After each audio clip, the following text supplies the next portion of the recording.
అందరికి ప్రైజ్ రాడండి. మరి ఉపవాసం గురించి ప్రభువైన యేసుక్రీస్తు వారు చెప్పిన విషయము బైబిల్లో మనం చూసుకుందాం. మరి ఉపవాసము ఎలాగుంటే మనకు ఫలము వస్తుంది, ఎలాగా మరి ఉపవాసం చేస్తే ఫలము రాదో ఆ విషయము ప్రభువును రక్షకుడైన యేసుక్రీస్తు వారు మనకు తెలియజేశారు, స్పష్టంగా తెలియజేశారు. కాబట్టి ఉపవాసము చేస్తున్న ప్రజలము అనగా దేవుని బిడ్డలమందరం కూడా ఈ విషయాన్ని గ్రహించాలి. మనం ఉపవాసం చేస్తుంటాం, ప్రార్థన చేస్తుంటాం, అది మామూలు విషయం. కానీ మరి ప్రభు చెప్పిన విధానంలో, మరి యేసుక్రీస్తు మనకు చూపించిన విధానంలో మనం వెళితే మనము దేవుని ద్వారాగా ఫలము పొందుతాం. ఏ విషయంలో మనం ప్రార్థన చేస్తున్నామో, దేని కొరకు మనం ఉపవసించి ప్రార్థిస్తున్నామో, మరి ఆ విషయంలో ప్రభు చెప్పిన విధానంలో మనం వెళితే మనకి ఆ ప్రభు ద్వారాగా, దేవుని ద్వారాగా మనం ప్రతిఫలం పొందుతాం. ఒకవేళ మనం అలా నడుచుకోకపోతే మనం ఎంత ఉపవాసం చేసినా ఆ ఉపవాసము వ్యర్థమైపోతూ ఉంది, నిష్ఫలముగా ఉంటుంది. కనుక మరి దేవుని వాక్యం నుంచి మనం మరి ప్రభు ఏం చెప్పాడు, ఎలాగ చేయమన్నాడు, అది చూసి ఆ ఉపవాసం గురించి మనం తెలుసుకుందాం. మరి మత్తయి సువార్త 6వ అధ్యాయము 16, 17 వచనాలు నేను చదివి తర్వాత నేను ఆ వచనం నుంచి మీతో మాట్లాడతాను. ఆ మత్తయి సువార్త 6వ అధ్యాయము 16వ వచనము 17 వచనాలు. మీరు ఉపవాసం చేయనప్పుడు వేషధారుల వలె దుఃఖముఖులై ఉండకుడి. తాము ఉపవాసం చేయుచున్నట్టు మనుషులకు కనబడవలనని వారు తమ ముఖములను వికారము చేసుకుందరు. వారు తమ ఫలము పొంది ఉన్నారని నిశ్చయముగా మీతో చెబుచున్నాను.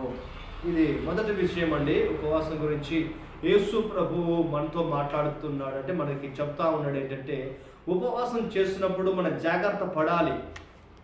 ఉపవాసం చేస్తున్నప్పుడు అందరు చేస్తున్నారు కదా నేను కూడా చేస్తాను అనుకోవడం కాదండి. మరి ఉపవాసం చేయటంలో యేసుక్రీస్తు ప్రభు మనకి తెలియజేస్తున్నాడు, ఈ విధంగా చేయండి, ఇదిగో ఈ విధంగా చేయకూడదు అనేది ప్రభు మనకి నేర్పుతా ఉన్నాడు. కాబట్టి అది నేర్చుకున్న వారమై, అది తెలుసుకున్న వారమై మనం ఉపవసించి ప్రార్థన చేస్తే మనము ఖచ్చితంగా ఆ దేవుడి ద్వారాగా మనము ఫలము పొందుతాం. చూడండి ఏమంటున్నాడు, ఉపవాసం చేయనప్పుడు వేషధారుల వలె ఉండకూడదు అంటున్నాడు.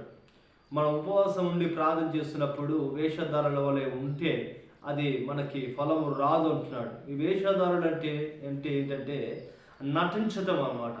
నటించటం, వేషధారణ అంటే నటించటం, పైకి ఒకటి లోపల ఒకటి అన్నట్టుగా ఉంటారు కదా. అదే ఉపవాసం చేస్తున్నప్పుడు మరి ఎలా ఉండదు అంటే వేషధారుల వలె అంటే నటించకూడదంట. వేషధారులు ఎలా ఉంటారంట, వారు తమ ముఖములు వికారం చేసుకొని మనుషులకి కనబడాలి, అబ్బో వీరు ఉపవాసం చేసి పాపం ఎంతో మరి చొక్కిపోయారు, సమస్యలు పోయారు అని మనుషులు గుర్తుపట్టాలని వారు అంట ఎంతో మరి ఉపవాసం ఉండి తమ శరీరం ఎంతో కృషించిపోయినట్టుగా వాళ్ళు కనబడాలని నటిస్తూ ఉంటారంట. అది దానివల్ల వారు చేసిన ఉపవాసం ఫలించదు. వారు చేసిన ఉపవాస ప్రార్థన ఫెయిల్ అయిపోతా ఉంది. ఆ ఉపవాస ప్రార్థన దేవుడు అంగీకరించట్లేదండి. ఆ దేవుడు ఏం చేస్తున్నాడంటే ఆ ఉపవాస ప్రార్థన కొట్టేస్తున్నాడు. కాబట్టి ప్రియ సహోదరి సహోదరులారా, ఉపవాసం చేస్తున్న మనము వేషధరల వలె అంటే నటించకూడదు, మనుషులకు కనబడాలి అని మనము చేయకుండా మనము దేవుడు చూస్తున్నాడు, దేవుడు నాకు ప్రతిఫలం ఇస్తాడు అనే విశ్వాసము, ఆకాంక్ష కలిగి మరి మన దేవుని సన్నిధిలో ఉపవాసాన్ని ప్రార్థన చేయాలండి. నిజంగా నేను ఒకప్పుడు విశ్వాసిగా ఉన్నప్పుడు మరి ఆ సంఘంలో ఒక సహోదరి ఉండేది. ఆమె తనకు ఆరోగ్యం బాగోలేక మందిరానికి వచ్చి ఉన్నదండి. మరి ఆమె గురించి నేను తెలియజేయాలనుకుంటున్నాను. ఏంటంటే అయ్యగారు మరి ఆమెకి చెప్పిన విషయం ఏంటంటే, అమ్మ ఉపవాసం ఉండి ప్రార్థన చేస్తే త్వరగా దేవుడు నీకు విడుదల ఇస్తాడని చెప్పాడు అనుకుంటాను. అయితే ఆమె ఏం చేసేదంటే అయ్యగారు లేనప్పుడు చాలా యాక్టివ్గా ఉండేదండి. ఆమె మరి మాతో పాటు ప్రార్థనలో గడుపుతూ ఉండేది. అయితే అయ్యగారు వస్తున్నప్పుడు ఏం చేసిందంటే, ఆ అయ్యగారు వస్తున్న అలకడి తెలుసుకుంటారు కదా, ఎంతో బలహీనురాలుగా అయినట్టుగా, ఎంతో మరి ఆమె శోధించబడుతున్నట్లుగా ఆమె నటిస్తూ ఉండేది. అయ్యగారు ఉన్నప్పుడు ఆమెకి ఏదైనా ఆహారం పెడితే కొద్దిగా తింటూ ఉండేది. అదే అయ్యగారు అయినప్పుడు మరి చాలా ఎక్కువగా ఆహారం తీసుకుంటూ ఉండేది. నిజంగా అండి, ఆమె జీవితంలో ఆమె ఏదైతే చేసిందో దేవుడు అన్యాసుడు కాదు కదా. ఎప్పుడు చూసినా శోధించబడుతూ ఉండేది ఆమె. కారణం ఏంటంటే ఆమె నటన ఆమె నటన దైవజనులు ఎదుటిన మరి ఒక రీతిగా, దైవజనుడు లేనప్పుడు మరొక రీతిగా ఆమె నటించటం వలన మరి ఆ నటన ఆమెకి కీడు తెచ్చింది కానీ మేలైతే తెలియదండి. చూడు, ఆమె ఎప్పుడు ప్రార్థన చేసినా పడిపోవటం, ఆమె ఇంట్లో మరి సమాధానం లేకపోవటం, ఆ ఇంట్లో ఆమె కొడుకు కోడలు ఎప్పుడు మరి గొడవలు పడటం, లేదా వారి ఆర్థిక సమస్యలు రావటం చూడండి. అందుకే దేవుని సన్నిధిలో మనం ఏదైతే చేస్తున్నామో అది కరెక్ట్గా చేసి దేవుని ద్వారా మనం మేలు పొందాలి కానీ నటించకూడదు. కాబట్టి యేసుక్రీస్తు ప్రభువారు అదే చెప్తా ఉన్నాడు. ఉపవాసం ఉండి ప్రార్థన చేస్తున్న మన అందరికీ ఈనాడు క్రైస్తవ ప్రపంచం అంతటికి కూడా యేసుక్రీస్తు చెప్పినది ఏంటంటే, ఉపవాసం ఉండి ప్రార్థన చేస్తున్న మనమందరం కూడా వేషధారుల వలె చేయకూడదు.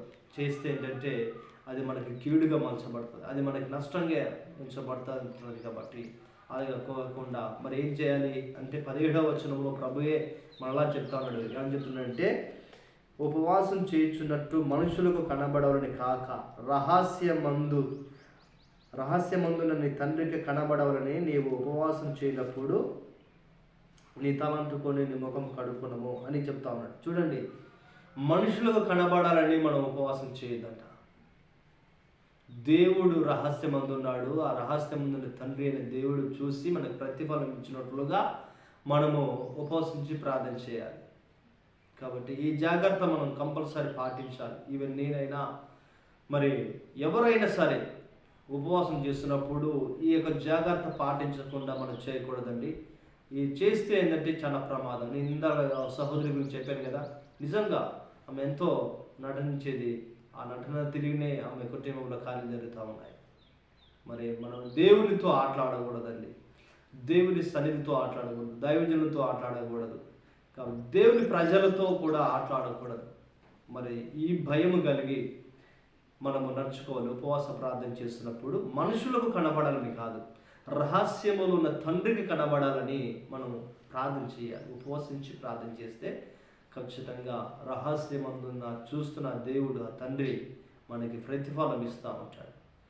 చూడండి, మరి యోన గ్రంథములో వారు నటించలేదండి. దైవజనుడు యోన ప్రకటన చేసినప్పుడు ఆ దేశములో, ఆ పట్టణములో ఉన్న రాజుతో సహా మరి ఆ హెచ్చరికకి మరి వాళ్ళు ఒప్పుకున్నారండి. దైవజనుడి మాట వారు వినకుండా ఉండలేదు. ఏదో చెప్పాడు కదా చేస్తే అయిపోతుందిగా అన్నట్టుగా చేయలేదు. వాళ్ళు యథార్థంగా చేశారు. రాజు ఒక ప్రకటన చేశాడు ఏంటంటే, మరి దేవుడు కనికరం మన మీదకి రావాలి అనే ఉగ్రత మన మీదకి రాకూడదు. కాబట్టి మనుషులు ఎవ్వరు కూడా ఆహారం తీసుకోకూడదు, ఈవెన్ పశువులు కూడా మరి మేత మేయకూడదు, నీళ్లు త్రాగొద్దు అనే ఒక ఆజ్ఞ ఇచ్చాడండి. ఆ దేశపు రాజు, ఆ పట్టణపు రాజు, ఆ రాజు సింహాసనం దిగేసి తన రాజవస్త్రాలు తీసివేసి గోనె పట్ట కట్టుకొని బూడిద చల్లుకొని ఆయన దేవుని ఎదుట ఎంత తగ్గించుకున్నాడు చూడండి. అక్కడ కొన్ని విషయాలు చూడండి. యోన దైవజనుడు మాట ఆ రాజు విన్నాడు. తన సింహాసనాన్ని, తన స్థాయిని చూసుకోలేదు. అక్కడ దైవజనుడు దేవుడి యొక్క హెచ్చరిక చేశాడని వెంటనే లోపడ్డాడు. మరి దేవుడు కనికరించాలని తన సింహాసనం దిగేసి తన స్థాయిని తగ్గించుకుని గోనెపట్ట బూడిదంటే ఏంటంటే తగ్గింపు. నేను నిష్ప్రయోజకుడును, నేను నిస్సహాయకుడును అని అర్థం. గోనెపట్ట కట్టుకొని బూడిద చల్లుకోవడం ఏంటంటే దాని అర్థం ఏంటంటే, యేసుక్రీస్తు దేవుని ఎదుట నేను కేవలము ఉట్టివాడను అని దానికి అర్థం. గోనెపట్ట కట్టుకోవడం, బూడిద చల్లుకోవడం అంటే తగ్గింపు జీవితానికి. ప్రభువా నేను ఎంతటి, అబ్రాహాము అంటాడు కదా లోతు విషయంలో ప్రార్థన చేసినప్పుడు ఏమంటాడు, అయ్యా దుమ్మును ధూళిని ఇదొక్కసారి అంటాడు. అంటే తగ్గించుకోవడానికి అదొక సూచన అన్నమాట. కాబట్టి దేవుని ఎదుట మనము తగ్గించుకొని ఉపవాస ప్రార్థన చేసే ఆ రాజు, ఆ పట్టణపు యొక్క ప్రజలందరూ అలాగే చేశారండి. అద్భుతంగా దేవుడు యొక్క కనికరం వారు పొందారు. వాళ్ళు యథార్థంగా చేశారు. యోన ప్రకటన చేసినప్పుడు, దైవజనుడు యోన ప్రకటన చేసినప్పుడు లోపడ్డారు. వారంతా లోపడ్డారు, విధేయత చూపి వారు తాము తగ్గించుకొని దేవుని సన్నిధిలో వారు ప్రార్థన చేస్తే అద్భుత రీతిగా వారి పాపములు, తప్పిదములు, అతిక్రమాలు దేవుడు అన్నింటినీ క్షమించేశాడండి. క్షమించేసి వారికి ఆయన సన్నిధి నుంచి గొప్ప దీవెన పంపించాడు.